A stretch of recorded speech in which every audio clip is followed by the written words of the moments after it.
All right, everybody. Well, good morning, good afternoon. Welcome to the first Notary Governance Call of November 29th. My name is Kevin. Let's take a quick look at what we have on the high level for the agenda on this call. Just like all others, we'll start with some housekeeping, make sure that those of you on the call get a chance to record your attendance. We're going to spend a lot of our time on the second bullet, which is notary elections, giving you an update on where we stand on scoring, check in on some of the process and keep you updated on the timelines and next steps.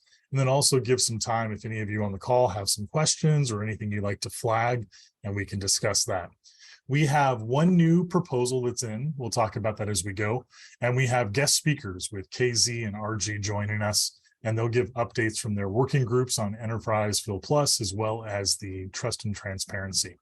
After that, we'll save some time for community discussion. So if there's anything on your mind outside of the topics we've talked about, you'll have a chance to flag that for the group. And we had one LDN prepare a video. So I have linked that in the slide decks. We'll invite that LDN to answer any questions or any comments that may want to share. And that'll probably take us right up till time. So with that, let's kind of kick off. As a friendly review, we are your governance team. We're here to back you up with any help you may need on the project. It's Deep, Galen, myself, RG, Phil, Simon, and KZ. I should probably add you to this because you are definitely one of us. And so we should get that beautiful Enterprise Fil Plus going through here. But the reason why we're flagging this is if you need help with a specific area, it really goes a long way to tag the person that's responsible for it. If I get tagged on an LDN application, for example, all I can do is really plus you in with RG or Galen. So it's really helpful if you do need specific guidance, tag one of us. If you tag all of us at the same time, actually it slows the process down because then we don't know who's got quarterback to help you. If you are joining this call, it's really helpful and actually requested if you are going to be a notary and you have an SLA greater than 3 to have your name in the box. This means that we can talk, we can call you out. If you take a look at my name right now, it says Kevin Dash, the company that I'm affiliated with, just goes a long way. So if you're dialing in from a phone or you're dialing in from your organization, just right click on your name. And then that way on the screen recording that we share or any questions, we can actually connect who's actually speaking with who had an issue. Goes a long way for you notaries. And with that, here is the link for the attendance. Those of you that are signed up for the SLA, you'll know this link very well. This takes you to our Airtable. I'm going to post it right here in chat. And when you follow this Airtable link, this just lets you sign in, say what session you've attended, and then we can mark you down for your participation and really lock that in. So thanks again for everyone who signs this up. It goes a long way. All right. With that, I want to give a soft plug. We're going to have speakers today to talk about these issues, but just as a quick reminder, there are 2 very large working groups that are doing some really impactful work. If you're interested to get involved with those and dive deeper into the Fil Plus program, these are your chances to do that. So in this slide deck, you'll see that there's some ways to get involved. There's the links. And as a quick refresh, this slide deck is shared on Slack in the Fil Plus channel. So if you'd like to follow along or get these links, feel free to check Slack and you'll see the links to this deck right there in the most recent plus in Fil Plus. But essentially, if you've signed up to be a notary and you put on your SLA participation that you'd like to be an LDN 3 or more, what you're essentially saying is that you're going to be joining one of the groups. Right now, these are the 2 main groups. So you'll be joining either Trust and Transparency to make sure that there's some accountability, and RG will talk about this, or Enterprise Fil Plus, and how are we standardizing these systems, and KZ will talk more about that on the call. But here's all the information again, and we'll keep this up here as we go into 2023. So with that, let's talk about the elections. Wow. 129 applications received.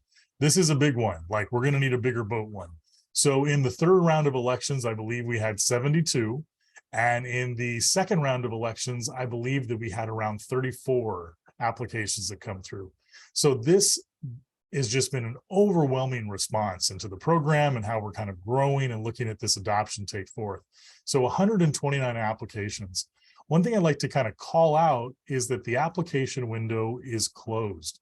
So you'll see that there's a mark application window closed, there's a bar. So any applications that are submitted, and we'll talk more about this, they're going to be held until the 5th round of applications.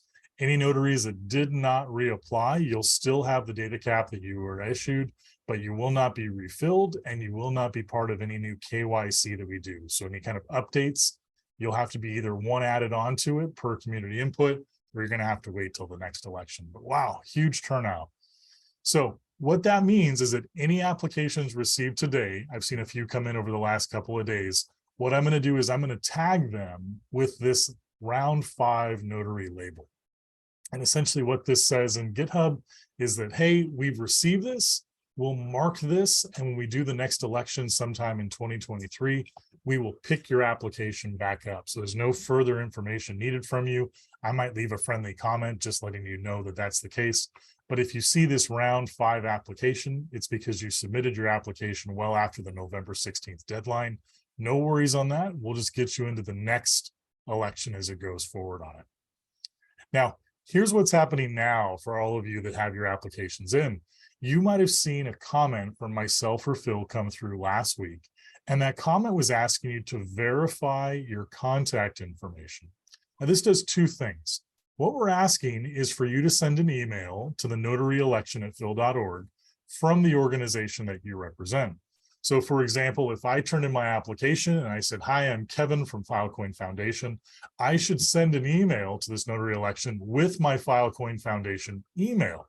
Now, if there's whatever reason you don't have access to an email or you don't have that connection, we will not be able to verify your connection to that organization. We're taking this as like just the first line of transparency. So you need to send us an email and say, hey, I don't have access to that organization's email. Actually, I don't think that I would qualify as representing the organization as a result.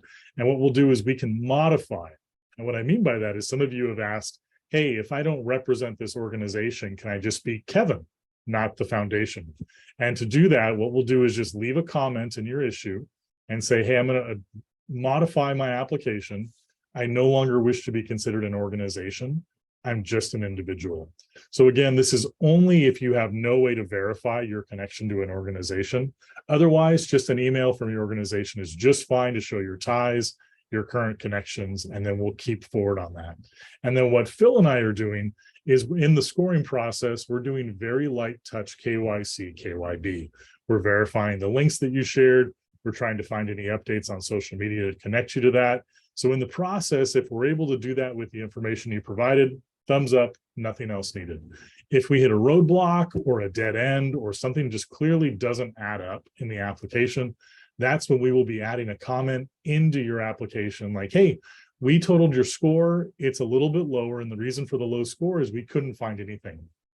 We're going to give you some time to get back to us and share some updates. So we'll talk about that next on the call. But just currently, if you have an update in, you should have got this email verification.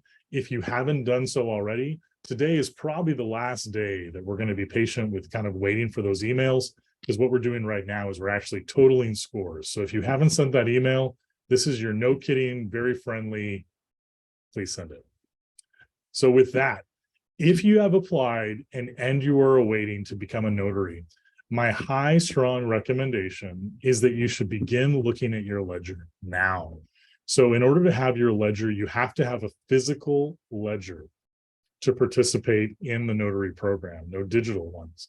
So that means some of you that might have restrictions due to COVID or might have restrictions due to customs.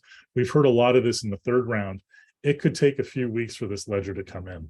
So if you have turned in an application, if you've done your email verification steps, there's no guarantee you will be accepted. So this is definitely a very like, I'm leaning forward into this with the assumption that may or may not be in the program, but I highly encourage you to have your ledger set up.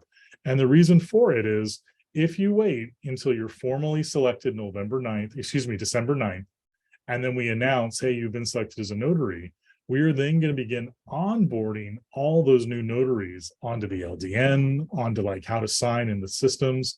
And if you don't have your ledger in hand at that time, you're going to miss out. And then what's going to happen too is all of those other notaries are going to start signing and you're going to start to fall behind on the leaderboard. So I highly recommend, if this is something that you're going to pursue and you haven't done so already, please, please, please look at ordering that ledger. There's actually some really good sales right now, average around 70, 80 US. All right, so here's where we stand as far as next steps on the elections. Completed right now. We've closed GitHub. Phil and myself have been cleaning those up, labeling them, making sure everything's clean. And we've been migrating those into a scoring system. And what we've been doing right now is asking all of you, as I said earlier, to send us a verification of your contact, of your email. We're going to be replying back with a token, and that token is what you use to then verify your Slack. So your GitHub verifies your email verifies your Slack, and we know that everything is one individual or one account. What we're also doing right now is we're scoring each of your applications. So if you told us your time stake was X and you told us your LDN was Y, we total these numbers and we spit out a score, 3.2, 4.7, and we're going to be then linking those scores in your applications. Once you receive those scores, this is going to happen around Friday, we're going to give you a few days to look over your score. And this means if we come back and we say, hey, Phil, I think you're doing great. Here's the numbers of what we think your score is. We cast you as a 3.6 based off all the metrics. Is there anything we're missing? Or is there anything else you'd additionally like to share? This is your chance from November 6th through, 3rd through the 6th to echo back and say, oh, Kevin, you might have missed this link, or hey, I have some more updates for you, and really kind of finalize that score. And then what we're going to do is December 7th, no more edits. We've had all the scores, all the opportunities for additional inputs and comments. And then on November 9th, we'll announce it. So the big takeaway here is that if you have turned in an application, be very mindful that you're checking that, especially on the December 3rd and December 6th for like, hey, here's any comments from the foundation or any comments from Protocol Labs, and we'll leave that right in there for you. So again, if you have any questions on this, I know that you do, please use the public Slack. And the reason why I say this is because what happens is I usually get 10, 15 of the same question that comes through in DMs. It'd be really nice if we could shift some of those DM questions over to the public Slack. I know sometimes it's the tendency of like, well, I don't really want to ask in these large rooms, and I respect that. And if you really don't feel comfortable, that's why I'm here, and I'll always support you with that DM. But if you do feel like benefiting to the public cause, asking in these Slack rooms, oh, it's just, you will get 10 points to Gryffindor and a high five virtually from me for asking on these, because that way other people can benefit from it. So any questions, feel free to DM. It's going to be a little bit slower, or feel free to hit up on the Phil Plus channel. So here's a quick check-in on where we stand with the elections. Right now, we are doing the application scoring period. It runs until December 9th. You are going to hear back from us around the 3rd or the 4th with your score, and that's going to give you a few days to list any comments or any updates. And on December 9th, we will be updating who the new notary selected with the 4th round. After that, we're going to be setting up a new notary onboarding program, showing you essentially like how to verify, how to run trust and transparency, how to communicate, some of just the getting started steps that make you a good citizen, and how to participate. So we'll announce those on the next notary governance call after this one that's coming up. So with that, I'll pause and I'll see if anybody on the call has any questions about the timelines, the KYC, or anything in the process so far.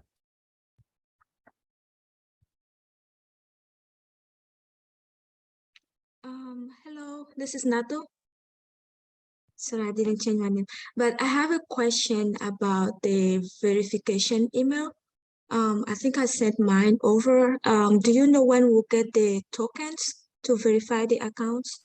Yeah, thank you for asking that. So the tokens will be coming through from Phil and myself probably today, tomorrow at the absolute latest.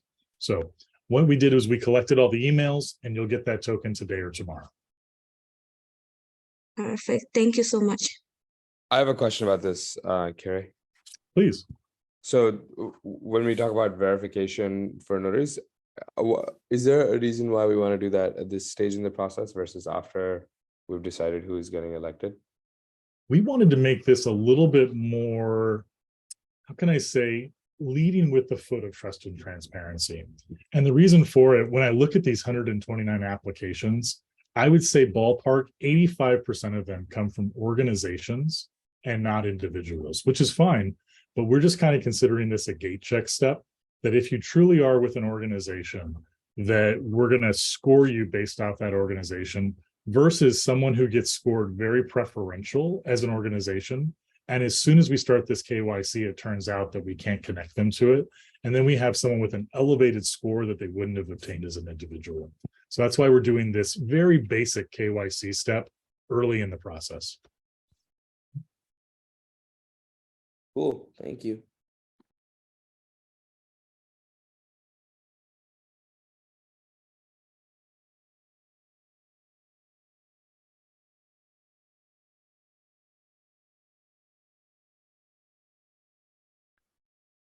All right. If you guys have any notary questions, by all means, please feel free to flag. We'll have more time at the end of this call. So with this, we have only one updated proposal that came through, and then we have updates from the two working groups. So maybe I introduce 790 RG, not to put you on the spot too much, but I know since Sunny submitted this, I don't see her on the call. If you had anything you might want to add, probably go a lot deeper than my input. Yeah, sure. I can speak to this. So I'm just gonna look at my notes quickly.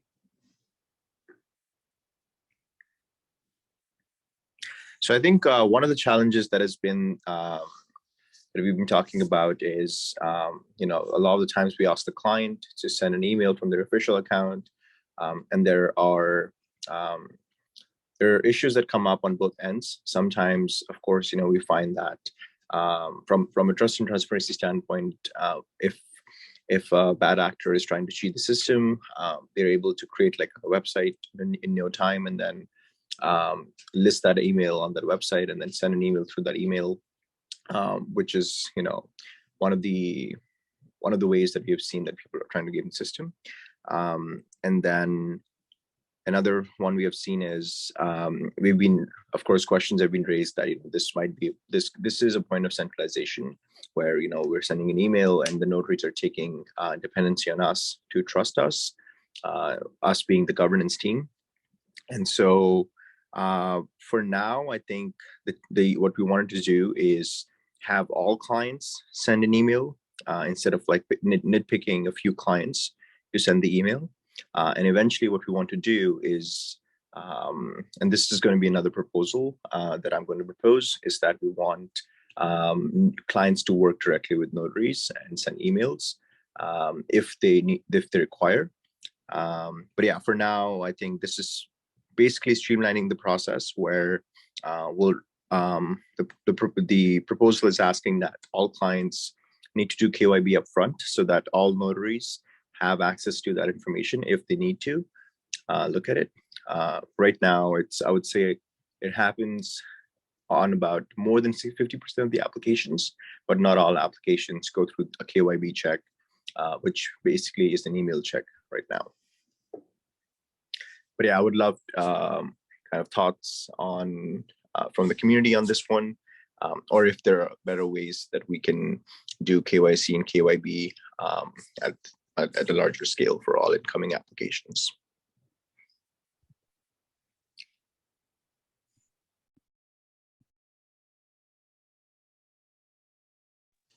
If not, we can move on, and then you can still comment on this proposal. Yeah, I look forward to hearing your thoughts.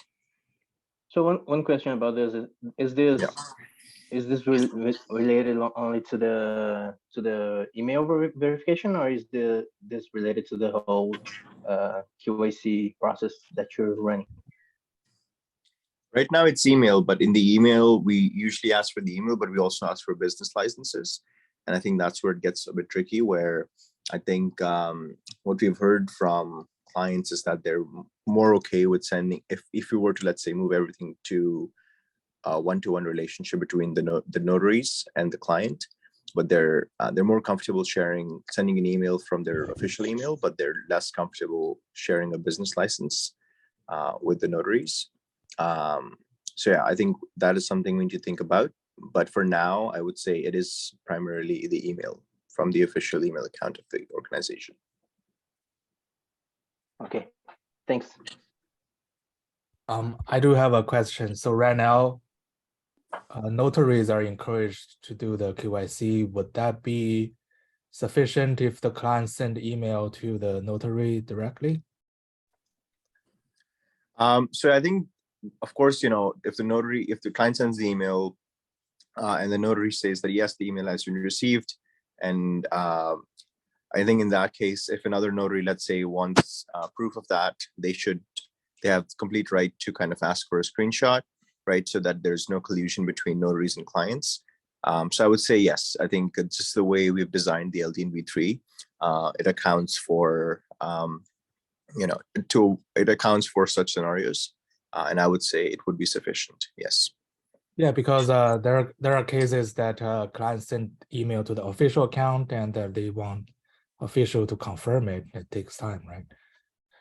Yeah, and I personally think that, I think taking independency for being the source of truth in this case is not a very sustainable long-term strategy. And I think we need to devise ways in which clients can do KYB and KYC directly with the notaries or through other third-party apps. Okay, sounds good. Thank you.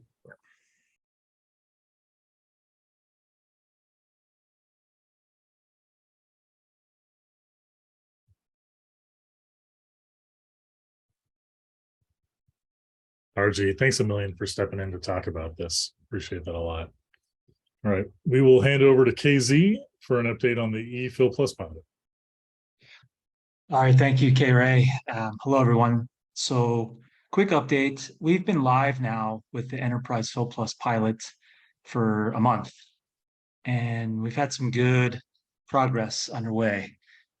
First bullet point there is, so far we've had 14 clients apply for the pilot. So the idea was that SPs would bring a new client and have them apply and work through the application process that we've created to get DataCap supporting their private data set applications. So there's a link here on the slide.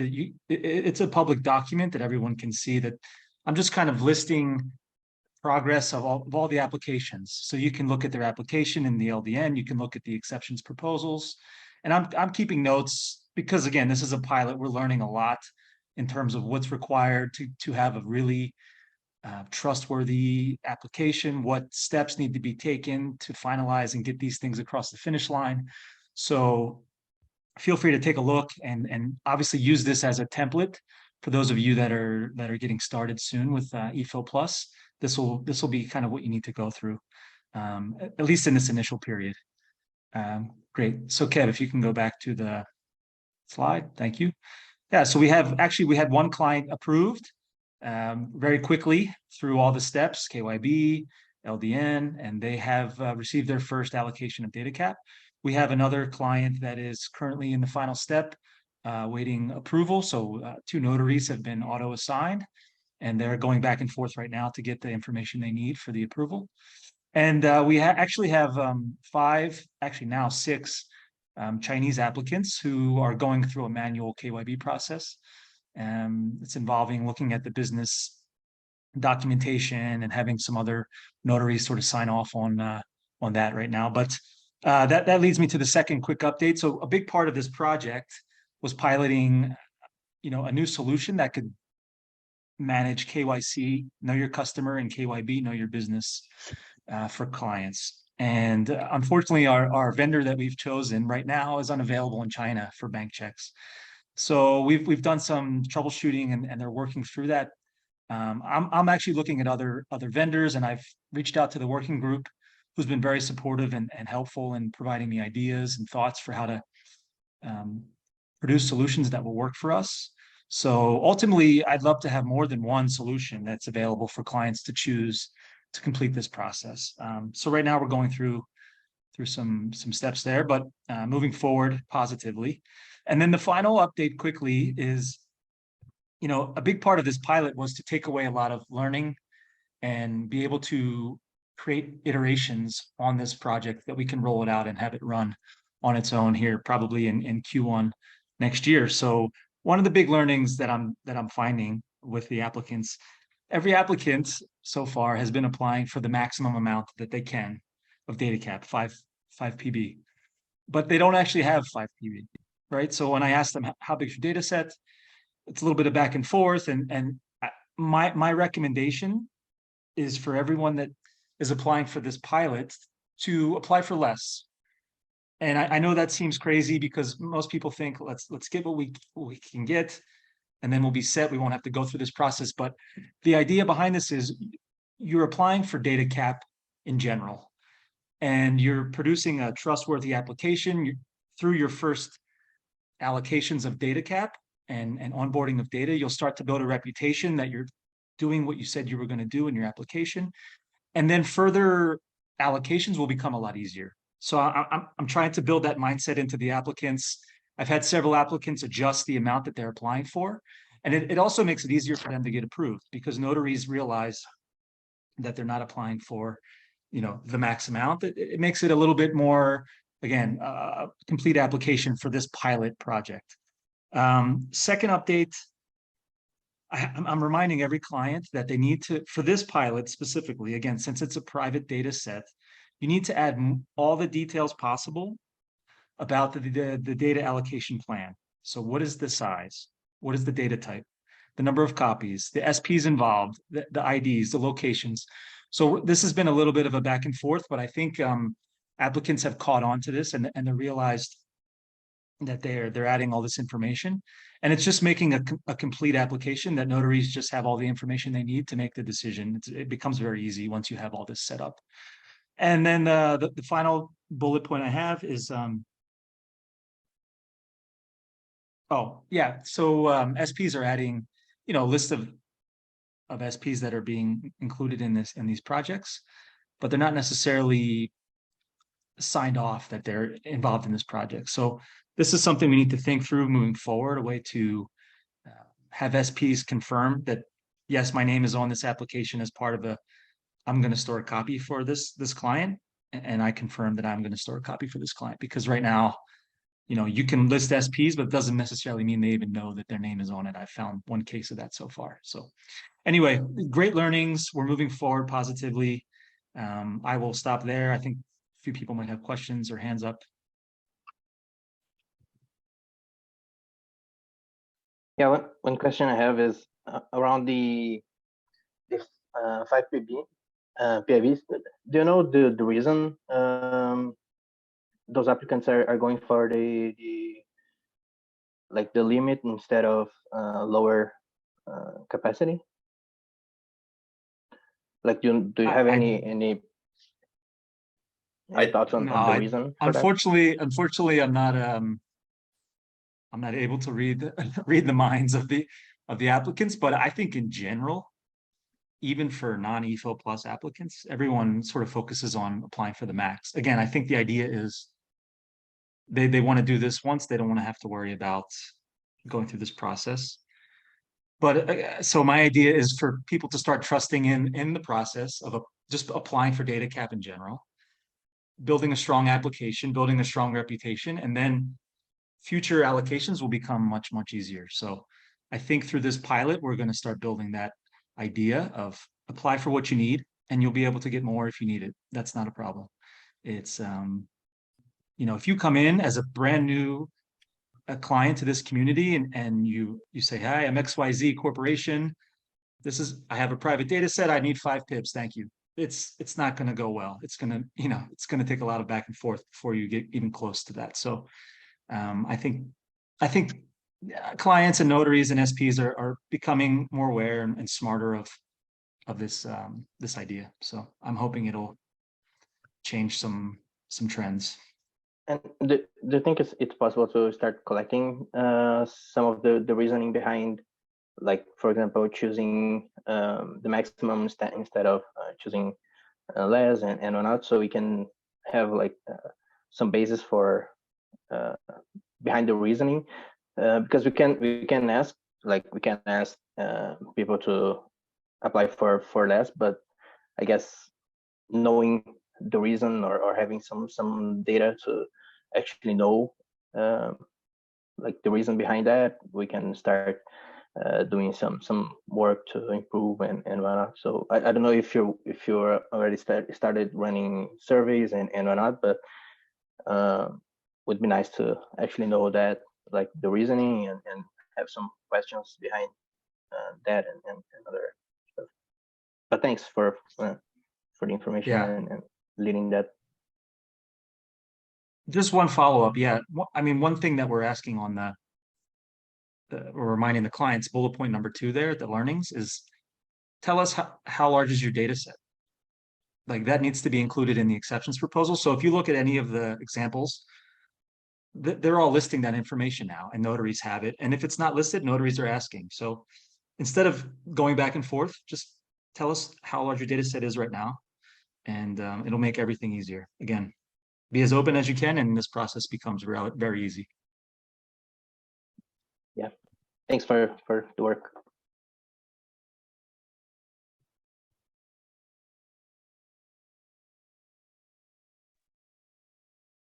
Nice. And any questions, RG? If you're here, we'll kick it over to you for the trust and transparency update. Sounds good. Yeah, I think the way I want to do this is I want to keep very specific, like tooling-based updates for the Trust and Transparency Working Group calls that happen every other week from the governance calls. So if you're interested in that, please join the Trust and Transparency Working Group. I think right now I just wanted to echo some of the things that I have already shared in different channels. So the first one was a pretty extensive update that I shared in the Filecoin Plus channel and the Notary channel and a few other channels. So this update is regarding how we are trying to move along with the LDN pipeline and kind of our overall approach to that. So you'll see that a lot of applications are now being triggered, and the trigger is not a sign of KYC.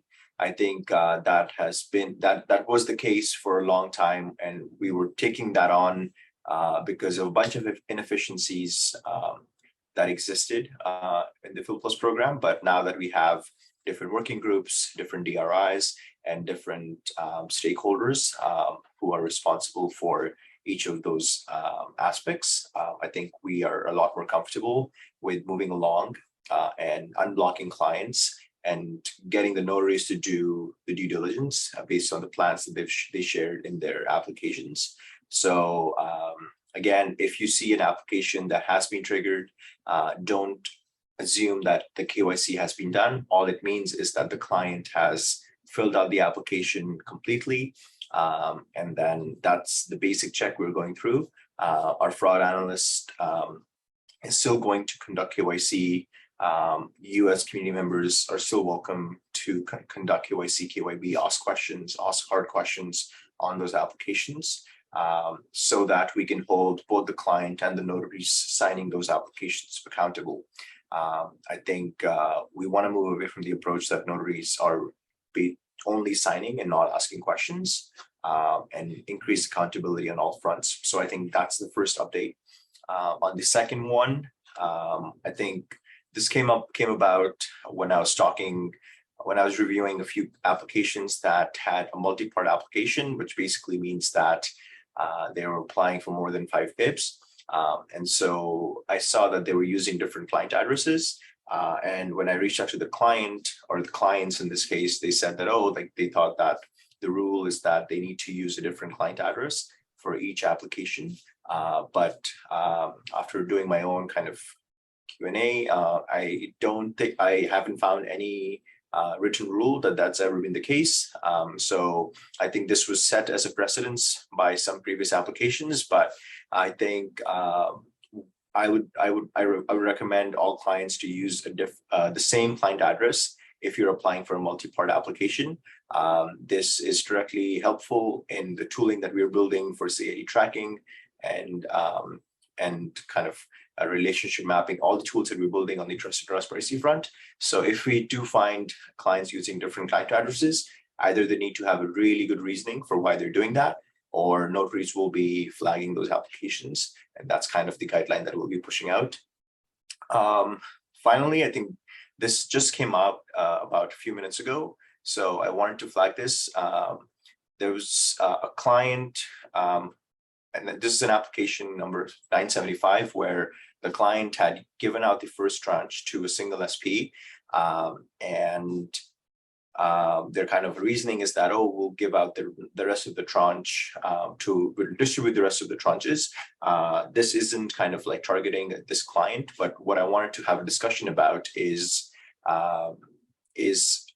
it okay if the first tranche that a client receives is given out to a single SP because they are, according to them, they are kind of like, testing things out, and they're, let's say this is the first time the client is participating in the Filecoin Plus ecosystem. And then we know their behavior over time, seeing that, oh, are they like allocating the subsequent tranches and distributing them? Or do you think we should flag that as kind of inconsistent behavior and breaking the rules of the Fil Plus program right away? I would like to spend maybe like 2 minutes on this, and then we can move forward. Or questions that people have on the first 2 updates as well.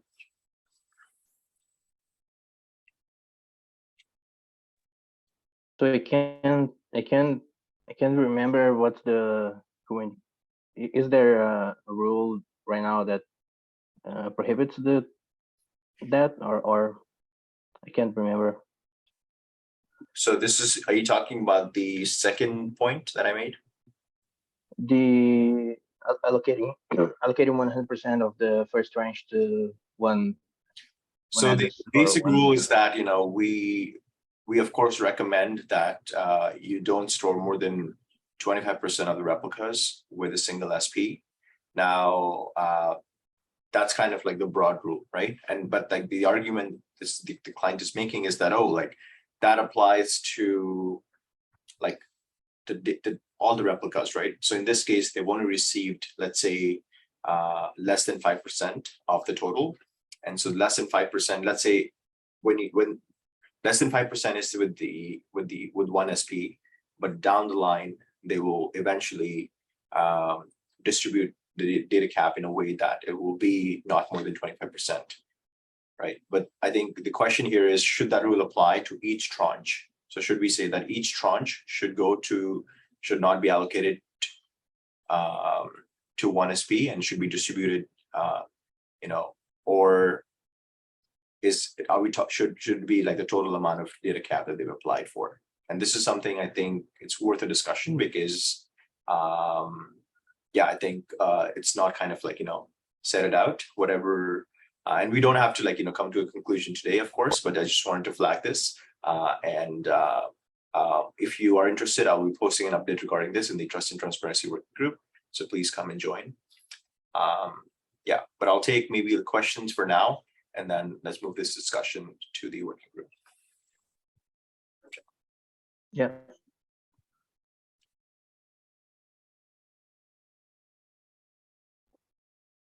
Great. I think those were updates on my side, Gary, so we can move forward. Really appreciate that time, RG. Thank you for the walkthrough on those updates with Trust and Transparency. Cool. I think the last update for just general community awareness is the schedule for the rest of 2022. My goodness, the year is done. It just got started. So today is the 29th in my time zone of November. Just flagging for all of you that there is one more call in 2022, and that's going to take place on December 13th as scheduled. No changes, governance call time as scheduled. But the call on the 27th, we are postponing that due to the holiday break here in the States. So you will see that schedule removed from your shared calendar. I want to put this on the radar for everybody now, a whole month in advance, that the notary governance call on December 27th will be postponed, and it will resume regularly scheduled after the 2-week break in January. So the last time we will connect again is December 13th with that. So you'll see that represented. No action. Your calendars will auto update if you're following the notary governance. So with that, I'm going to pause. We have 20 of us on the call and see if there's any items of discussions or any talking points that someone would like to flag from today's call with everyone else here.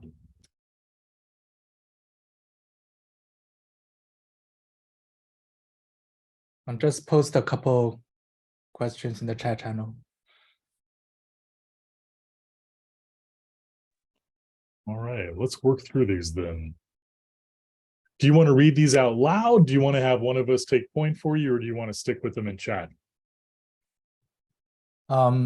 It's easier for me to remember what I was saying, but number one is we were told like for technical reasons, each LDN needs separate addresses, but maybe Deep, if you can confirm there's no technical issues around that, then it's okay to use the same address. That was a very long time ago. We tried to apply the same data set with multiple applications.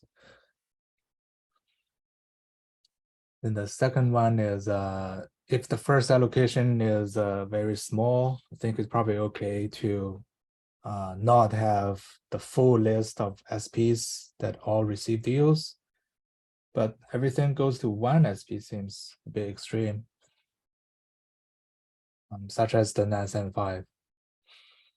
And number 3 is there are cases that in the LDN application, the client only list they're trying to find SPs to work with rather than list like more than 5 or more than 4 SPs that they already contacted.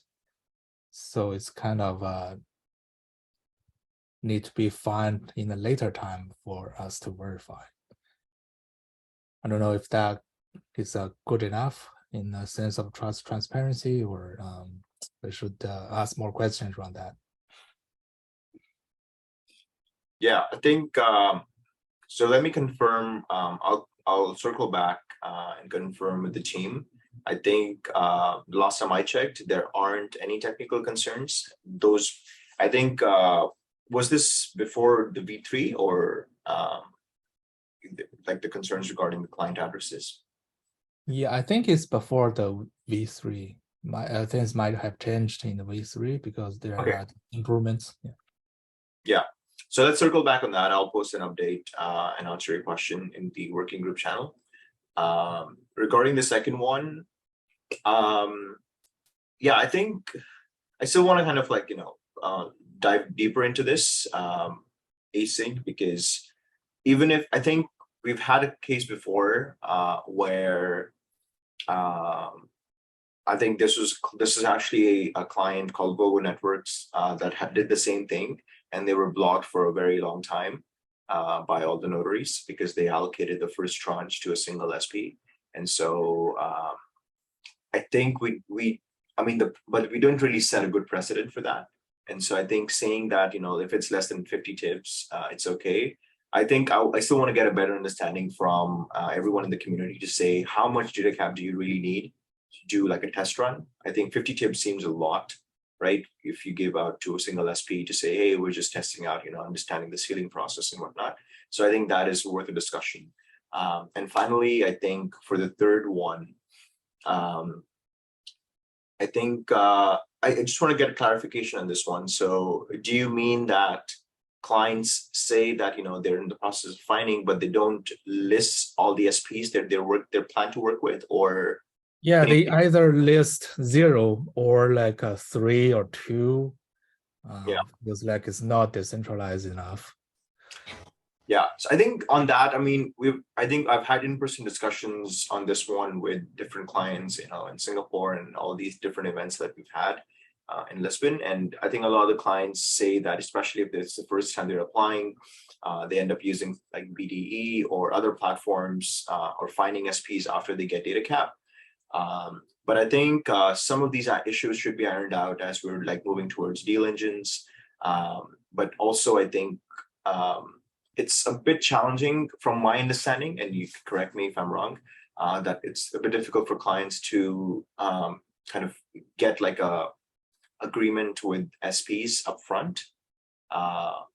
So I don't know what the best solution here is. If we can get like if you're suggesting that we should, like, all clients need to have the list of SPs upfront before they get data cap, that is something I don't believe that is something we can enforce, because just the way, at least personally, I think about your marketplace, you're more than welcome to kind of acquire the incentive and then find potential SPs. But I do agree with you that we can make the process more transparent. So I think one strategy could be that we actually check for the SPs that they've initially listed once they got the tranche, and see if those are the SPs that they stored with, right? I think we can do those randomized checks once the tranches are happening. And I think those are some of the things that we're hoping to do with the CID checker bot that I shared yesterday in the Trust and Transparency Working Group with File Plus Watch and some of these tools that we're building to see that, to hold the client accountable in this case. But yeah, if you have any specific suggestions or other suggestions how we can hold them accountable, I would love to hear them in the Trust and Transparency Working Group channel. Yeah, one issue I see with knowing the SP addresses before having the data cap is that it's like I just said, it's kind of hard to go after SPs or go after do business development work and whatnot when you don't have the data cap. And you get clients, you get SPs, you get everyone, and then you have the risk of not getting data cap in time, and then you lose client, you lose all the pipeline you were thinking about and were working with. You lose because you didn't get the data cap in time. So that's one of the risks, as well as RJ mentioned. So.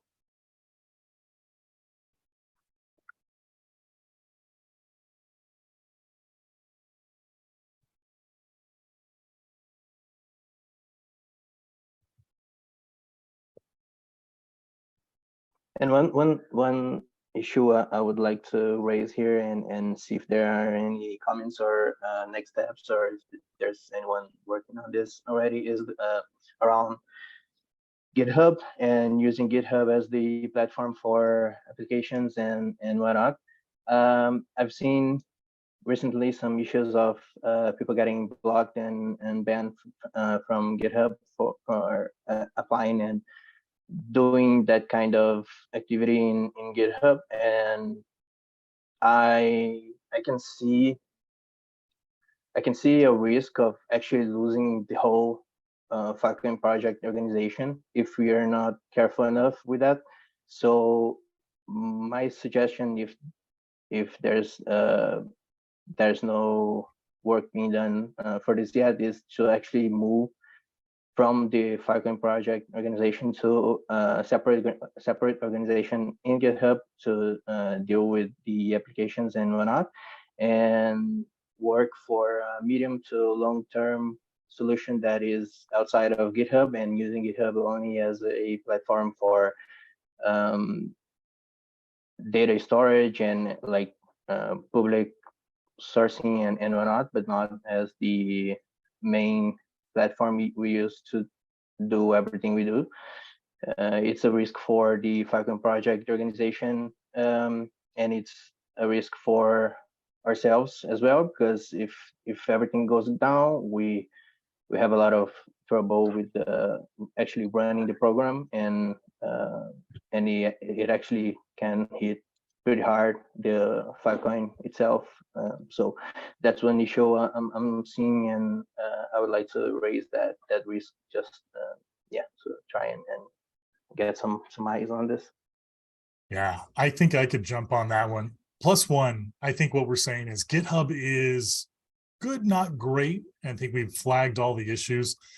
I would say if you feel that way, please write a proposal in the notary governance repo here under the issues and just kind of spell out, what are you seeing? What are you proposing?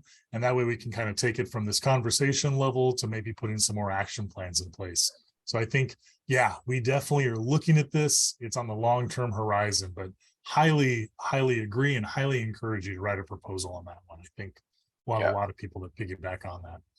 And sorry, go ahead, Arjun. Sorry, just want to add one point there. I think a lot of the times we end the discussion being that, oh, like GitHub isn't good, need to find another platform. I think at least I haven't seen kind of like a list of issues that are kind of like why GitHub isn't good, right? I think let's say, tomorrow we decide to build another platform and we were kind of coming up with a bunch of requirements of what needs to be fixed. I think whoever, if a community member is writing a proposal, I think it'll be really good to say, okay, this is why it doesn't work for clients. This is why it doesn't work for SPs. This is why it doesn't work for, notaries. And then I think we can see if in the medium term, we can even like try to fix that through bots or like, some other channels. And then really, I think it also helps to make a stronger argument to invest into a separate platform. So I think if anyone plans to write a proposal, please, I would really appreciate if you take the time to kind of break down, some of those issues. Yeah, just a note before Carol gets here. So my main issue here that I'm trying to raise is not regarding the feature set of GitHub, and it's more like in terms of the terms of service and like getting actually banned from the whole organization or clients banned from the platform. It's not about the feature itself. So I think what we'll do in the interest of time, good discussion. I think this is why, sorry to bring it back, GitHub works. So if you want to make that proposal, let's take this conversation in there. And I see the hand that just popped up. That'd be great, Kara, if you want to follow that up. In the interest of time, just to get you out of here and not keep anybody late, I just shared the link for the sign-up sheet. If you came late, please take a moment and fill that out. And we had one high LDN that presented their application. There was actually two that came back. There looks to be some kind of technical difficulty. So Harapan, if you're on the call, when I follow this link, it doesn't take me to your LDN application. So I'm going to follow you up again, and then we can kind of go with that on that.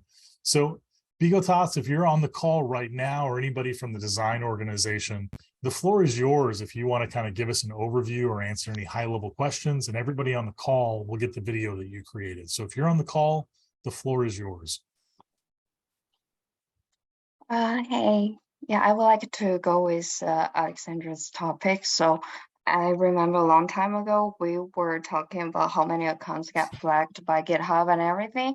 And back at the time, we had exactly the same talk about if we should switch Filecoin to a different platform. But I super agree with what Kevin have said. It's such a long run. There's no way it can be done in short term. So yeah, that's gonna be hard. Just to be respectful of schedule and time, let's put a pin in the GitHub discussion, and then we can have Alexandre, if you want to make that proposal in the GitHub repo and kind of outline it, we can carry that conversation forward. And then just again, if anyone from Sailing Design, this is your chance. The floor is yours if you want to kind of cover anything on your LDN application for the time.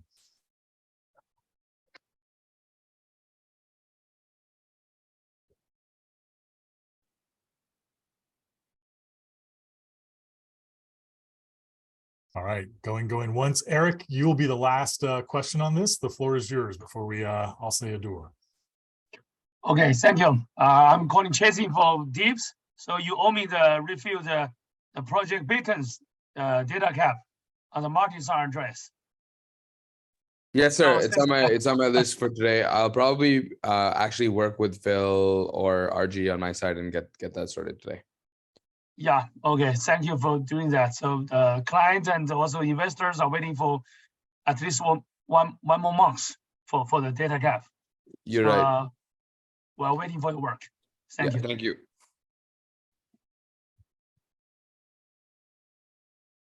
All right. Well, with that, the next call we have is going to kick off at 1800 Pacific. The calendar updates are good to go. And as always, as a reminder, if there's any topics or any agenda items, I make these issues. I try to put these up as quickly after the most recent call. So you'll see the next one going up for December really shortly. If there's anything you want to have dedicated time on the agenda, this is the best way to do it.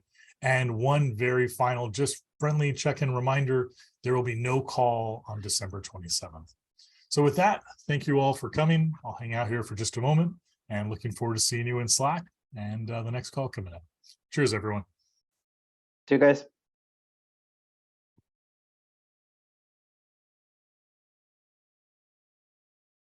All right. Well, hello, everybody. Welcome to the second Notary Governance call of November 29th. My name is Kevin. Let's take a quick look at what we have planned for tonight. This is going to be a mirror call of what happened in the morning, with just a little bit difference in participation and input that comes through. So if you're watching on YouTube, this should be the same clip that you just saw. For those of you joining, we usually start this call with just some clerical kick-ins. We kind of go over how we communicate. We make sure everyone's lines are muted, their pictures are on, and we're ready to go. We'll take attendance. The bulk of the call tonight, we will spend on the notary election issues. And so what we will be talking about is where we currently are in the process, what's going to be happening next as far as steps go, and then really kind of like circling back on that process in high level detail so you're all tracking what's going on. We have one new proposal.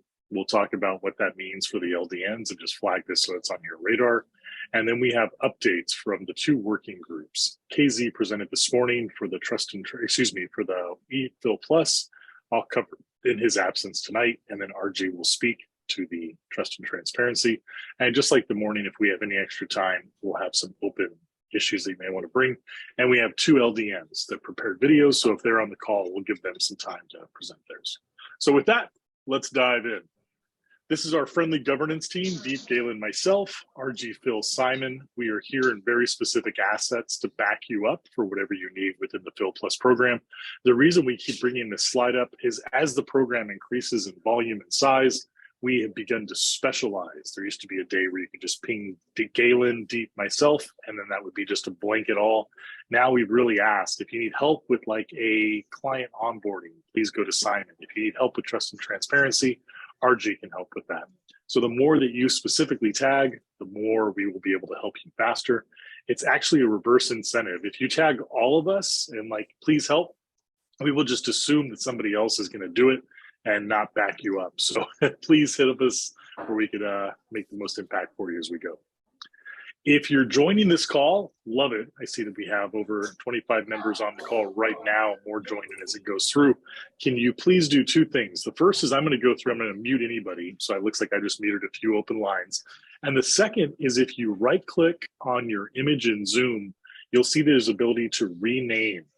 So if you're on the call right now, we have not begun with the new SLA, but those of you who have turned in a notary application, you're very well aware that if you're going to list yourself as an L5, we're asking that when you join these calls, you join with your name, your organization, as well as your camera on so that we can kind of have more of a, I guess, community feel, not just a presentation feel. So changing your name to something like the Filecoin Foundation or the organization or the storage provider you represent makes it a lot easier to communicate and make sure that we're talking with you.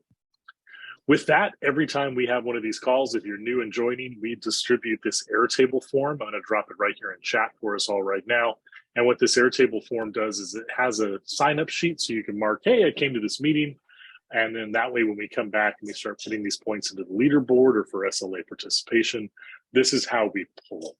So if you come to these calls, please fill this form out. This is the source of truth. It's in chat right now. It's ready for you to go through it. So again, that link is in chat. Go ahead and fill out that SLA form. We'll get you credit for coming. So with that, let's take a look. We have two working groups. I'm going to mute you right there. Again, if you're on the call, please don't unmute. And we have two working groups that are going right now. Trust and Transparency. This is led by RG. And the second working group is Enterprise Phil Plus. This is led by KZ. And essentially what these two working groups are, and they're going to talk again on this call, is they're looking for people that want to get involved and participate to make the program a little bit more effective and a little bit deeper in these two facilities. So RG is going to give us an update on trust and transparency later on in this call. KZ prepared some slides. I'll talk in his absence later on this call. But if you're curious to get involved, this is where the links are. This is where they meet. This is a quick overview of kind of their main mission drivers. And if you're looking for this slide deck that I'm sharing on the screen right now and you're on this call live, if you pop over to Slack and the Phil Plus channel, you'll see that this slide deck is linked in that friendly reminder that I dropped 20 minutes ago that the call is coming. So feel free to feel along. All the links are in that slide deck. All right, notary elections. With the notary elections, hey, Deep, RG, can I ask your help? We have a lot of unmutes on the call tonight. If you hear a mic pop off, can you help me with the mutes? I don't know what's going on, but I'd really appreciate the backup as we went. Thanks. Danny, I'm going to make you co-host if you wouldn't mind too. Yes, if you hear sir. anybody that mutes, I appreciate that. Thanks.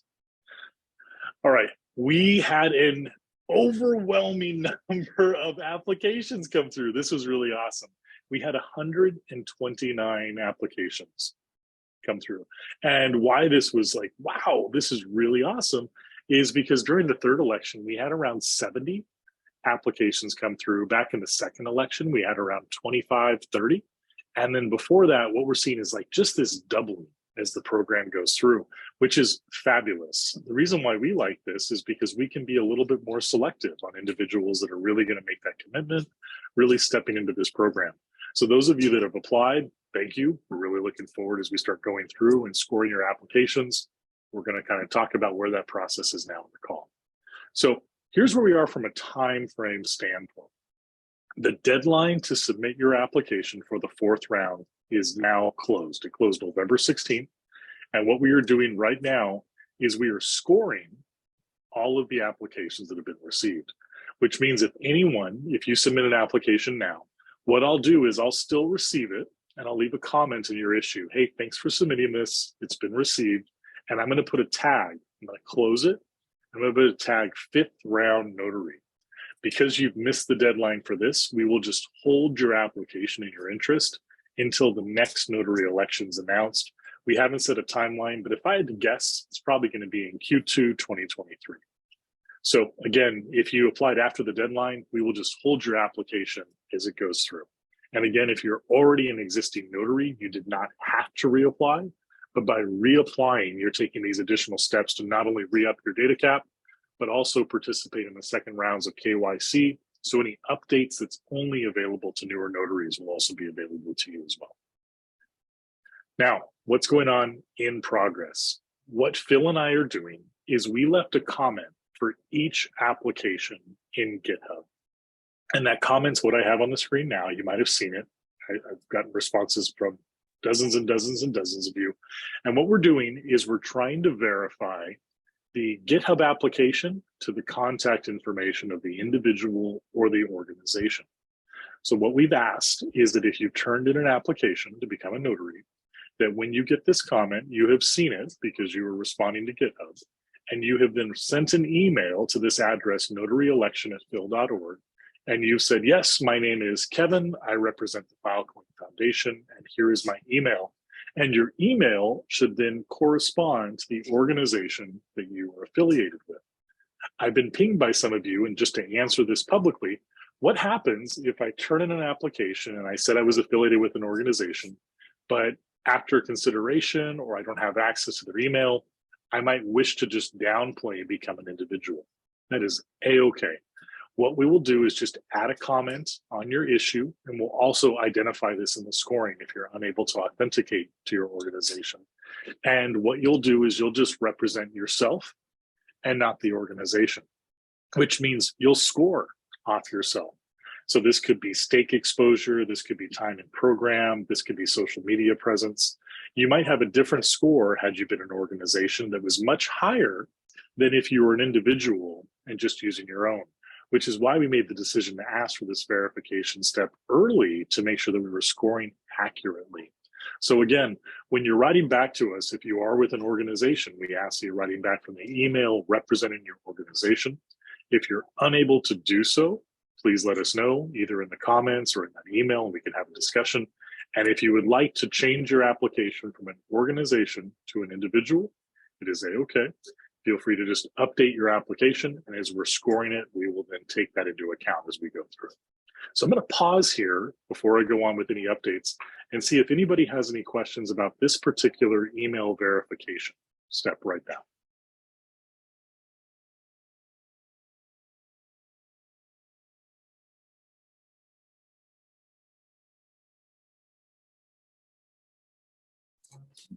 Hello, Kevin. I have sent my email, but I hasn't received the verification code yet. Great question. I appreciate you raising this. Yes, what we're doing right now is we're still processing all of the applications and emails that come through. You'll be receiving that code probably tomorrow, since it's already around 1800 here in the Pacific time zone. And what that will be is you'll get an email back to the email that you sent, and it will say, thank you so much. Here is your 5-digit code. And then you will send a Slack to Phil and myself with that 5-digit code. And all this instructions will be in the email that you receive. And essentially what we're doing is we're linking your Slack to your email to your GitHub and to your application. And this way we know that anybody that we're communicating with on behalf of this notary individual organization is who you say you are.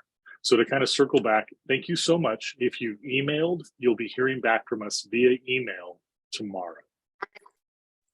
Thank you.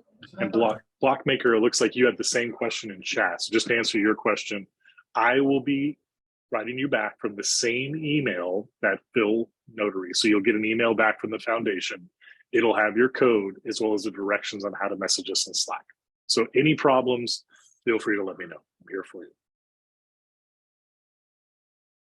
All right, here's our next flag.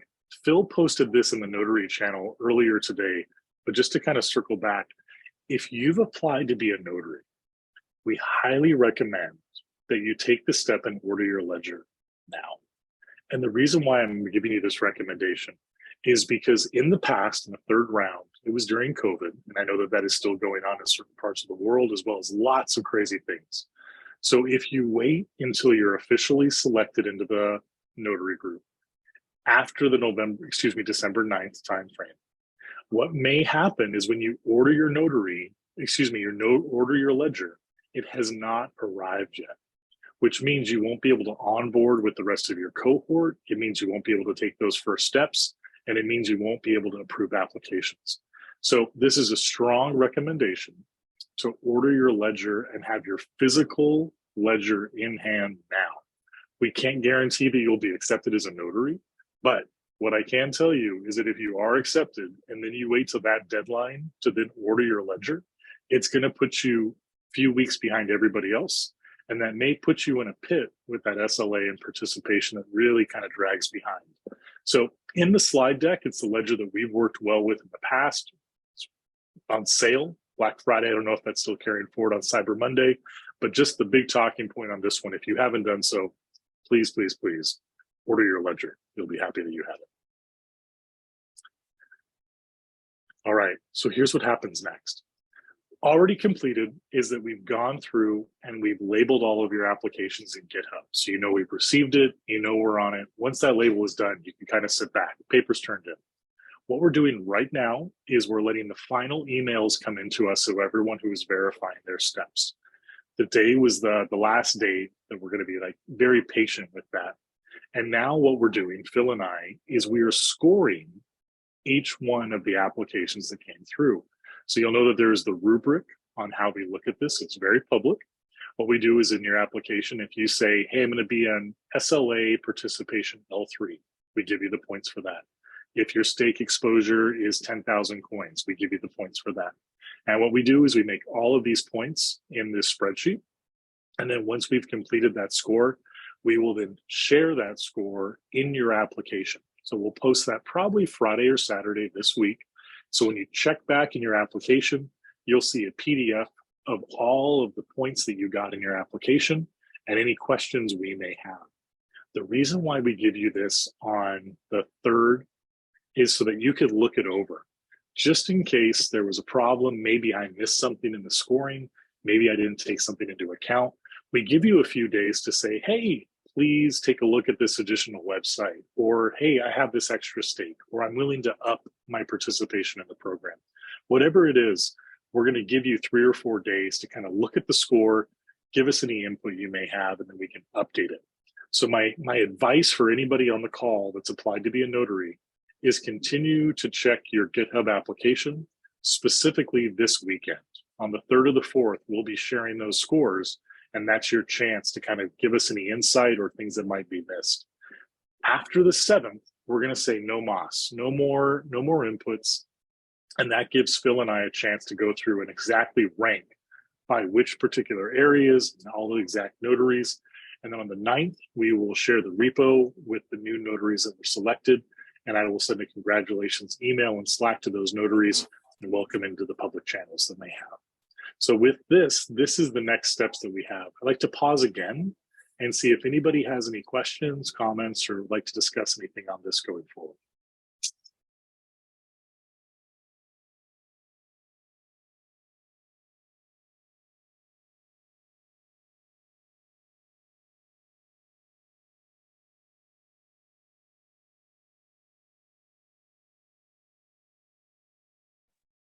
Wonderful.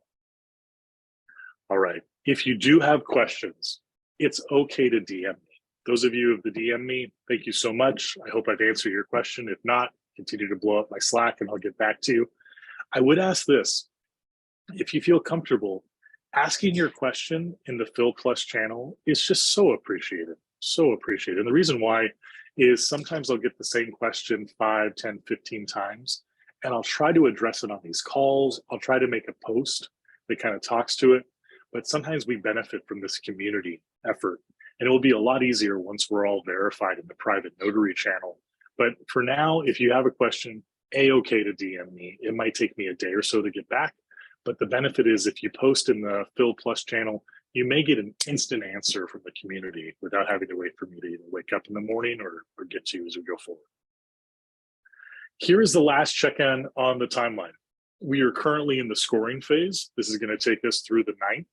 After the 9th, we're going to announce the recipients of the 4th round of notary elections. And then we were going to begin onboarding from the 12th through the 23rd. And this is the time that we're going to really invest heavily in, like, going through what does trust and transparency look like? How do you use all the tools? How do you communicate? We had a lot of really good lessons learned from the 3rd election. So we're really hoping to make this as strategic and helpful as possible to onboard you into the program. So again, all of this is happening right now. The scores are going to be announced on the 9th, and you will see your applications update. So if you have any questions, feel free to post it as we go through. And with that, let's move on to the open issues on the call. We have one new proposal that came through from Sunny, and then we have 2 updates from the ePhil Plus and Trust and Transparency group, which means we'll have a little bit of extra time at the end of the call. I would like to carve out maybe the last 10 minutes for the LDN applicants. If they're on the call, I'm going to give them 5 minutes each to kind of talk about their presentations. So just a heads up, if not, we'll be good to go. So with that, let me turn it over to RG, if you feel comfortable walking us through a little bit about the LDN proposal 790. Yeah, definitely. Thank you so much, Gary. So this proposal was made by Sunny, who some of you know, forms KYC and KYB. She's our fraud analyst who supports us in this effort. So the challenge here is that we end up asking for email verification in cases where we, as the governance team, are not very confident of the client. And so what this process is trying to do is make it standard, where we require all clients to do email KYB and KYC.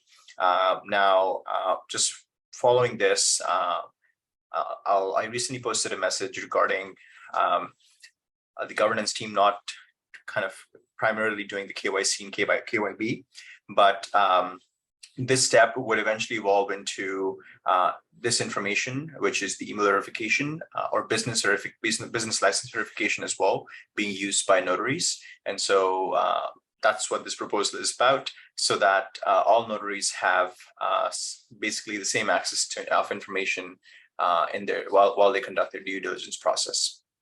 So that's basically the summary of this proposal.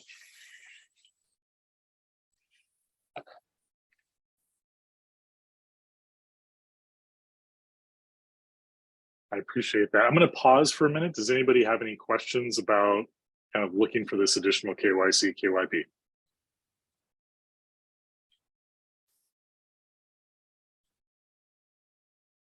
I guess one question, and maybe a misunderstanding. So the data will be available on GitHub after the KYC and QAB, right? Can you repeat that, please, Chandra? The data is going to be available at GitHub after the KYC, right?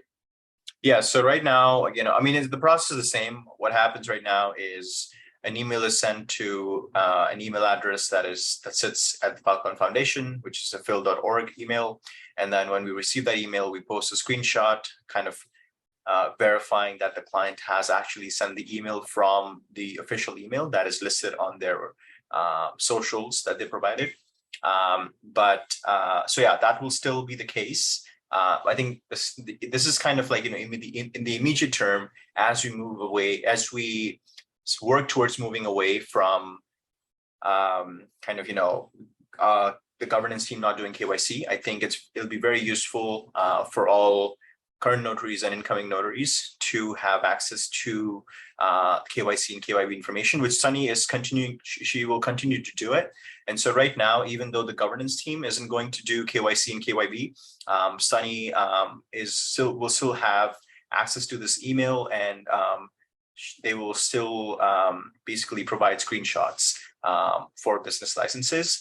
There's a bigger discussion on this where, you know, how do we make sure that Sunny or the governance team isn't the source of truth, because a lot of the times clients aren't comfortable sharing the business license directly with the notaries. So this is kind of, you know, I think a point of discussion that I think today might not be the best time to do it, but we can take it async. But yeah, I think this proposal doesn't tackle that. This proposal is basically saying that, hey, let's get all the clients to kind of do email verification, and if required, I think the business license verification as well. Yeah. Yeah. Are you taking care of like any privacy implications that maybe may come with publishing that data on GitHub? So yeah, so we won't be publishing, of course. You know, I think that's exactly what happens today. Is we don't necessarily publish the business license. We just say, hey, the client has provided such information. We only do that maybe for like 30% of the clients who are, for the lack of a better word, suspicious. But we want to kind of do that for everyone, so that we can have, we and the notaries have as much information as possible about the client. Thanks. Hey, RG, we had a question come in from chat, very own Danny. He's asking, what counts is KYB in this particular instance? Yeah, that's a good question. I think in this instance, of course, we want to understand, I think, so the way I personally think about the difference between KYC and KYB is that KYC is helping you understand what kind of data is the customer bringing. So I think when you're trying to understand the customer, it's like, what are their needs and why are they trying to use Filecoin? Whereas when we do KYB, KYB is understanding, okay, is their organization located where they are? Is the organization registered in a different location? I think it's more to do with the legal kind of legalities of how the organization is structured. And I think that's what we're trying to learn more about their business. Whereas I think in KYC, which is still done by notaries in this case, right, where they're trying to understand, oh, like, is this data like useful to Filecoin, or what are they really trying to do? That's how I differentiate it. Yeah, I think the focus here would be more on KYB than KYC, but I think we want to include both in this proposal, because I think notaries can also leverage Sunny in this case to kind of source information that they want in the due diligence process.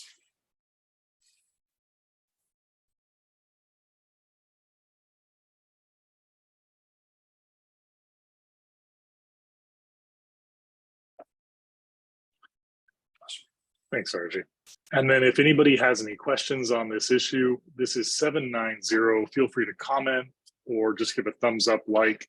For those of you new notaries that are joining on, you'll see that one of your SLA participation is participating in these. So feel free to at least just give a thumbs up on this issue in GitHub if you approve of it. Feel free to leave a comment if you disapprove or you'd like to see some action taken. But we are looking for like that participation on these issues really goes a long way. This is 790 in GitHub. All right, I think I'm speaking for the marvelous KZ. I will not be able to fill these shoes, but here's what I took away from his call right now. Number one, this program is on wheels that are jet powered and have thrusters on it. So it sounds like there is a lot of work going on, and the way that a lot of that work is being tracked is in this link that KZ has shared here at the top, and I'm going to load it up right now. And what he's been doing with this link is to try to make it as public as possible who's participating in this program and how they're verifying those individuals. Very similar to the scoring that we do with the notary elections, but just much more tactical. So you can see like what the storage provider is, where the client is, what KYB has been obtained. Has it been a business license? Has it been emails? What questions have been asked? Is that step completed? Where have they been tracking it? So incredibly detailed and incredibly open. So this is meant to be as transparent as possible. And then he's been really forward leaning with leaving notes that you could see in the community. Like, hey, what is specifically needed? Like 5 signatures, 3 signatures, 2 signatures, is it complete? Where does it stand? So props to KZ if he's out there somewhere. I hope he gets these good vibes of documentation. So right there, they have 14 client applications. They've completed 1 data cap on it. 1 more is waiting and 5 more going through that KYB process. The second thing that he was flagging is they have contracted with a third-party vendor to verify these transactions. This happened right around the time Phil Lisbon kicked off at the end of October. It sounds like that vendor is going through some kind of like close for the seasons. I didn't quite catch that, but because they're unavailable in China, this vendor program is going to kick off probably in the new year. So once that test starts, it's going to be really powerful for this group to actually verify transactions that go through. So you just wanted to make that aware. If you were waiting for that transaction, it's going to happen in January. The 2 highlights that KZ was calling out, actually 3.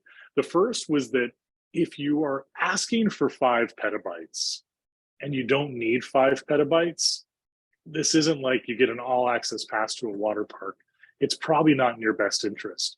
So his big talking point this morning was, look, if you only need 500 terabytes, ask for the 500 terabytes. It's going to make your life easier. It's going to make the diligence life easier, and you're really going to appreciate that. We can add on more later. Don't just ask for the max just because it's there. The second, was that as this data site comes through, the more information, the better, and the more transparent you are. So that means that if you fill out one of these applications and you say, hey, the data's private, I'm private, I need 5 petabytes, look, it's going to be a long slog for you. So the more that you can come out with this and be straightforward with what you're looking for and communicate that up front, the faster this will go for you. So any slowdowns can be mitigated by 1, being realistic with the data that you need, and 2, being upfront with who the organization is and what you're willing to share off the bat. And then 3, the point that he was making before, and you'll see it right here, is that the SPs need to be contacted to confirm participation. So really having those in the loop. So those of you on the call that are both notaries and storage providers, this is kind of your chance to kind of have both feet in the pond as it goes forward on that. So with that, I'm going to pause and see if anybody has any questions about the Enterprise Phil Plus program that KZ is leading right now.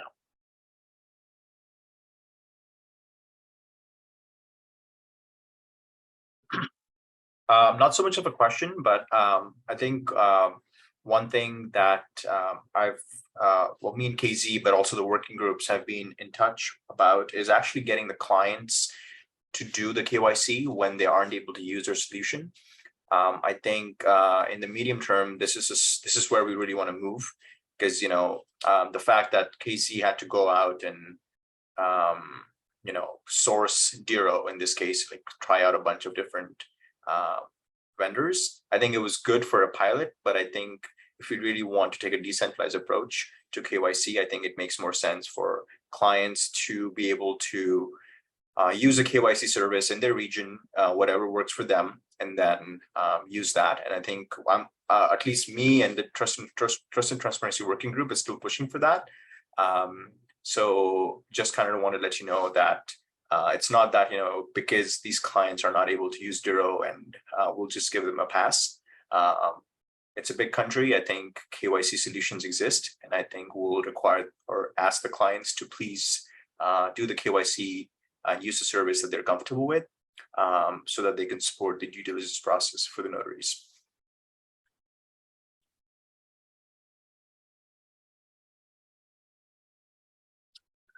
Great flag. Great flag. Just a note, just to get this on record, it would be nice in the future if we had like a pool of clients and notaries that need similar tools, so we can ask for better deals on those tools and get a better pricing. So maybe that's something that we start doing in the future. I think this is a challenge, right? I think what we're kind of dealing here with scalability and decentralization, which are they're not going hand in hand. They're almost like, opposing each other. I think that it makes more sense to allow clients to use whichever KYC service that they are comfortable with, and provide the supporting evidence and the translation. I think there are some things that need to be flushed out for whatever is needed for the notaries to do the due diligence.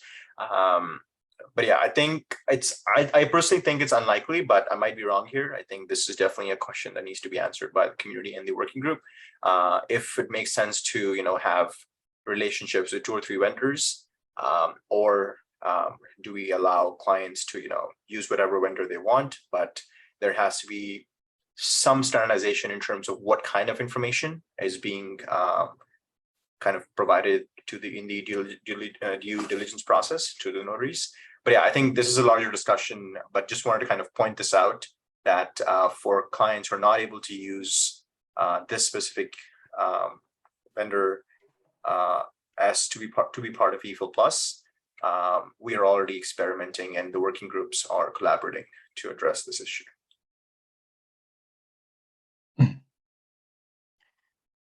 Kevin, can I just add, I think this is great, right? What KZ is doing. One of the things, just looking at this program, that's popped up for my mind, and I just am curious. I tried to get a little bit of information, but either it doesn't exist or I couldn't find it. But one of the, I guess, constraints I see here is, RG said it's about scalability, is that the 10x block rewards are such a big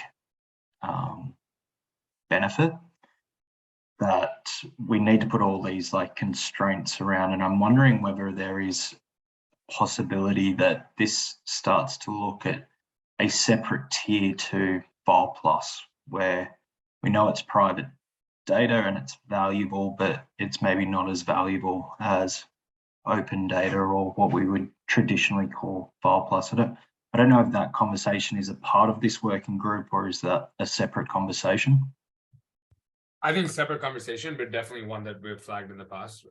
Mark, so we've talked about in the past, like introducing a additional multiplier for public, let's say, or you could think of it either way, where we either scale back, the 10 to being less for private, or increase the multiplier for public. Either way is reasonable, but it's definitely been a topic. I wouldn't say it's specific to a working group yet, but if you have concrete ideas that you'd want to see discussed, my recommendation would be to open up a discussion in the GitHub repo as a discussion topic, and I will certainly back you up. That's been something that's been in the back of my mind for many months, and something that I've sort of mentally just pushed out in as like stuff we should think about in the new year. But honestly, Yeah. Super supportive of the thinking. It makes a lot of sense. I think the challenge we have there is identifying something as like verifiably open is really interesting, because there's like an aspect of like, well, number one, are you actually the data owner for open data? Yes or no? Because sometimes you aren't. And then the second thing is, you've agreed to store it in a way that's available. Who's actually testing it? And so we're developing a couple of tools on the Slingshot side of the house as part of the work that our team is working on as well, that I think we could benefit from using, like testing and sampling retrievals and like making some of that data public. And I think with the ability of verifiably showing in an objective way whether or not something is being stored in an accessible manner, as well as like a bunch of the trust and transparency work that's going into this, I do think we have a way to create a FIP around this in the next several months. Yeah, I'm definitely keen to kind of explore that next year. So yeah, I'll reach out to you, Dave. Darlene at hand. Hello, I have a question. As far as I know, many banks in China can check the flow of electronic bills. This can be verified through the official bank's websites. As long as you put through the bank like rent, advertise, and so on. You can check that.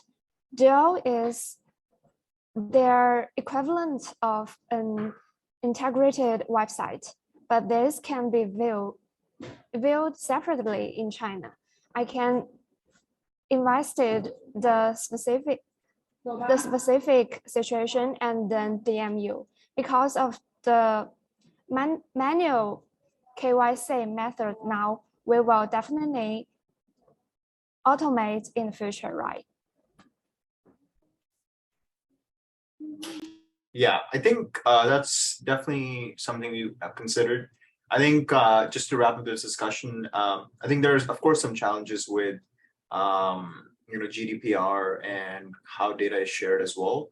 And so kind of we have to take a very holistic perspective on what are we asking, where is the data living after we get that data, and so it is like a little challenging from that perspective, but I think what I'll do is start a discussion on the Notary governance repo, and then I invite all of you. I'll share it in the Filecoin Plus channel, and please comment there.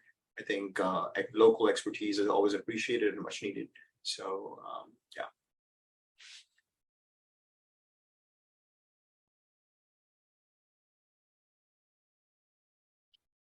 Good point.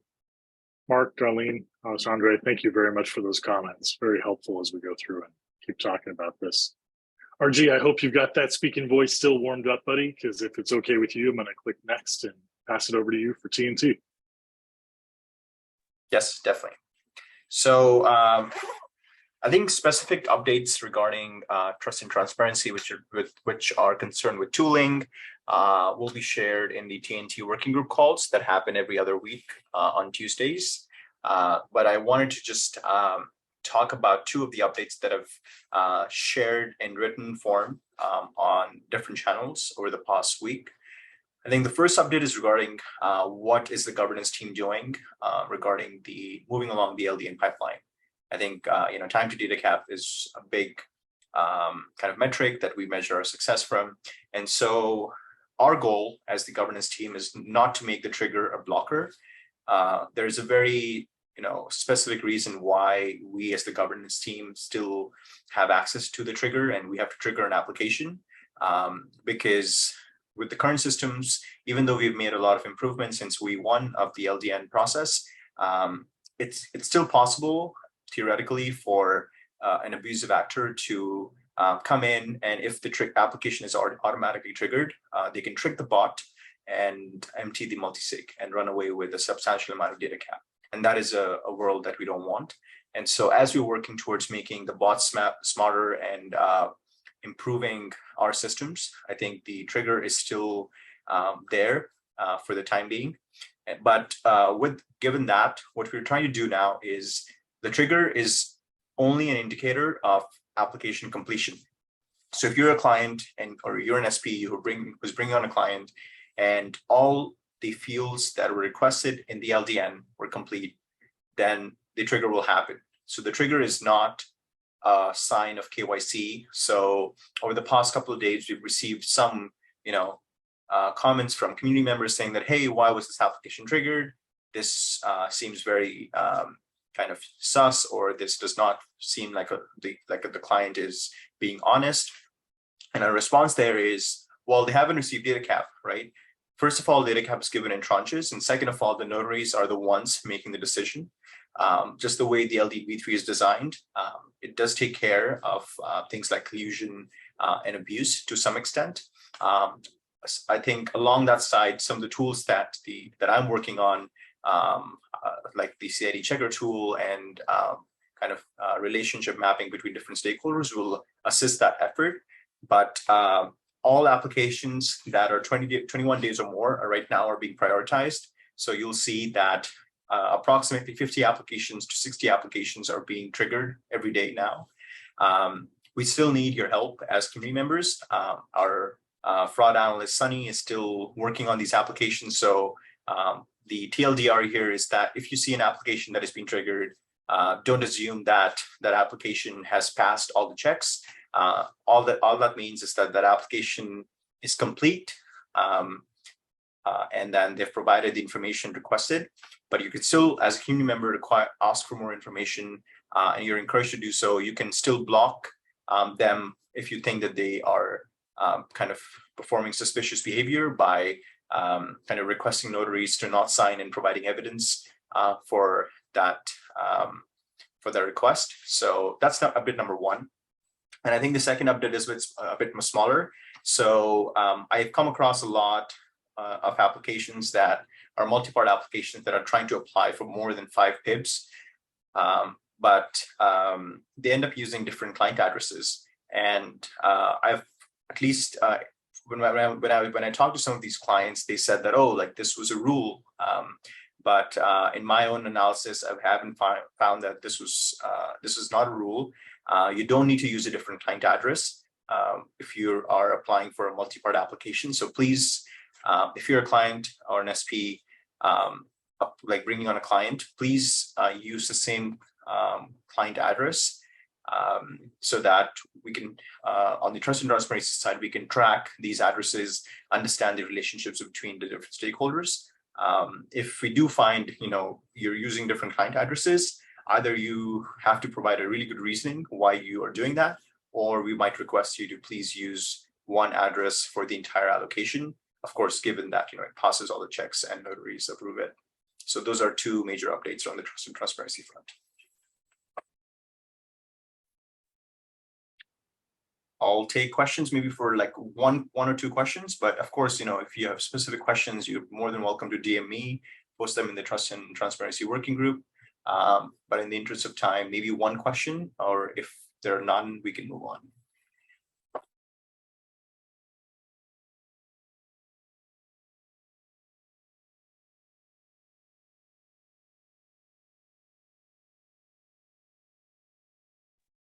Great, I think we can move on.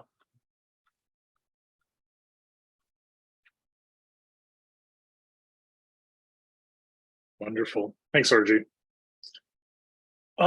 Last update comes from me, and this is the schedules. So the last call, the Notary Governance Call of 2022, is going to take place on December 13th. Last call. The call that was scheduled for the 27th, we are going to cancel that one due to the holiday break here in the States. And that will be a bye week. There will be no notary governance call that takes place on that. It will all be async if you have issues. And then we'll resume the calls as scheduled. I think that comes out on January 10th. So I'm in the process of cleaning up the calendar. After the 13th, I'll reset everything for 2023. Notaries that have reapplied, I will give you the option to manually, I can put you on the calendar, or you could just follow it. I'll ask you that as we start your onboarding process. But just as an everyone, consider this a 1-month heads up. There will be no call on December 27th.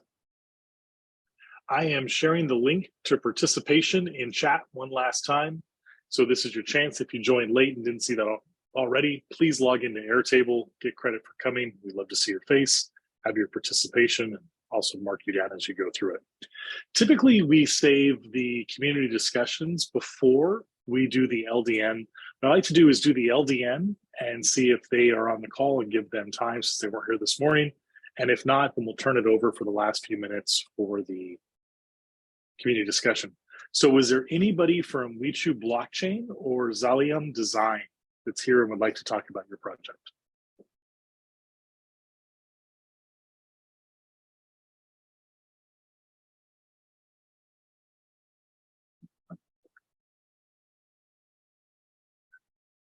All right, well, I'll speak on their behalf for 30 seconds and I'll put these links in the notary channel as well as fill applications. So the first one, this Roshan Design, which is, goodness, I already lost it. This application is ready, it's put in. I think they're looking for comments or feedback.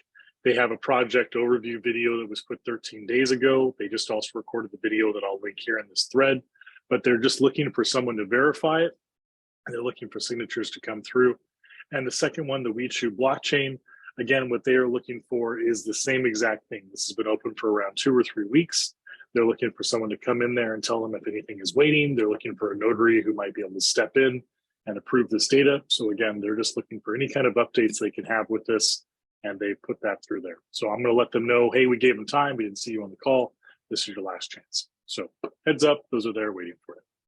With that, we have a few minutes left. I'm going to turn this over to the community. If there was anything that anyone would like to flag or bring up in the final moments of the call, we'll give you a few moments. We'll probably lock each issue to 2 or 3 minutes. That way we can kind of have an assortment or give you the time back. So if anybody has anything, this is your chance. I would like to ask for feedback in the GitHub discussion that I created around the risks of using GitHub as our platform for the operations. And yeah, so we've seen some people get banned and suspended for applying for data gap or applying to be a notary or whatever involved in the program. I see a risk of that escalating to actually having the repository or even the organization suspended, and I don't know if we are in line with the terms of service for GitHub using that as the platform for like the service operations that we are using right now. So I see that as a risk, and I raised that earlier in the first call, and I would like to raise that flag again and ask for any feedback. We should probably get someone from legal to review this as well and see if there's any risks there and plan for any mitigations. Maybe we can start some talking with the GitHub staff to see where we are aligned and where we can collaborate and understand if we are actually within its terms of service and whatnot. So yeah, good point. It looks like Deep's got a hand up. Deep? Yeah, I don't think people get suspended because they participate in Filecoin Plus, Alex. I think this concern is not real. People get suspended because GitHub itself as a tool has some really extreme identification of account sharing, as well as access through regions where it's not available, as well as access across VPN. So when they track people that are impersonating, like being in a different location than they are, or account share and password share, they tend to shut down the account. And so it's not because there's any participation. It's not related to participation in the program necessarily. It's because people, like individual accounts violate the terms of service. So when you say that there's an existential risk to Plus storing its stuff on GitHub, then I'd like to validate that against the actual terms of service that are on GitHub, in which case, like, what it really comes down to is, are we using this to store stuff that doesn't violate basic principles of GitHub? And I don't think we violate any of the terms of service for GitHub. If you've had a look at the terms of service and you disagree with me, that would be really interesting to talk about. But yes, yeah, I didn't actually like read everything from the terms of service. That's probably something that we need to do and just to make sure, because if they see, like, if they have a system that detects those accounts and suspend those accounts, and we have a lot of those accounts being suspended involved in interacting with our repositories and with the organization, then the repository gets flagged as well. Have you seen that happen before? Don't. Not that I can remember at the top of my head, but that's, we're assuming that yeah, but that's very probable that they, like, if a lot of accounts that are deemed to be spam accounts are interacting with repositories that then get seen as spam or like scam or anything like that, that certainly gets flagged. It doesn't mean that the whole thing is going to be suspended. That's why it's like I'm calling it a risk and not something that is actually happening. So I don't know. I don't know the chances of getting of having that or actually having the organization or repository suspended. But I do think that that's a risk that we should at least know, like the legal, the consequences and the legal side of it, at least so we can understand where we are within the guidelines of GitHub and plan for a mitigation in case that happens, because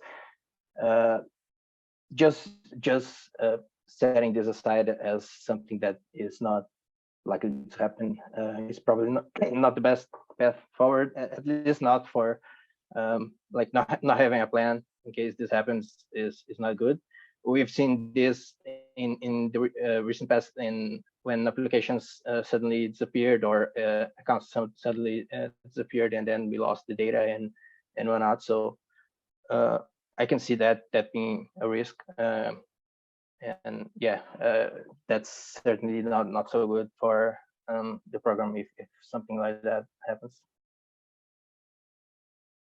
And we should be prepared in case it happens, or Yeah, I think the point of being prepared is reasonable.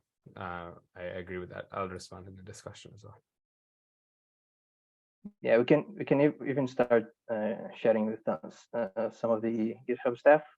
But I guess it would be more appropriate to have legal advice first and get some feedback first, and then yeah, we at least having the relationship starting is a good point, just so they know what we are about and not think that we are something bad.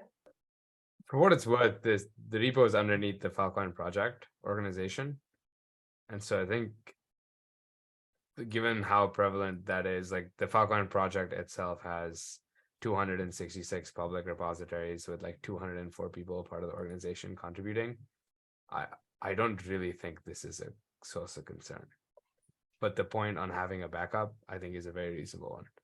And so I'm personally going to index on that higher until I hear otherwise, but I appreciate the point.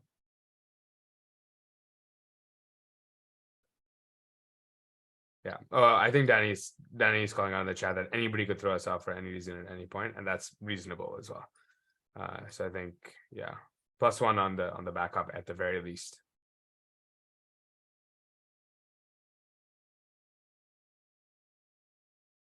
Nice. Thanks for flagging that, Alexandre, Deep, Danny. We have 1 minute left. Was there any other alibis or any other thoughts before we say au revoir?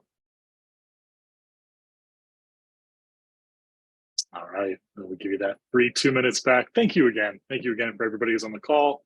We'll be seeing your notary scores come through. Remember, there's no call on the 27th, and the last day for scoring is on the 9th. We'll be announce those scores that come through, and the slide deck is in Slack. But again, thank you all for coming, and we'll see you on the next call, regular time on the 13th. Cheers, everyone.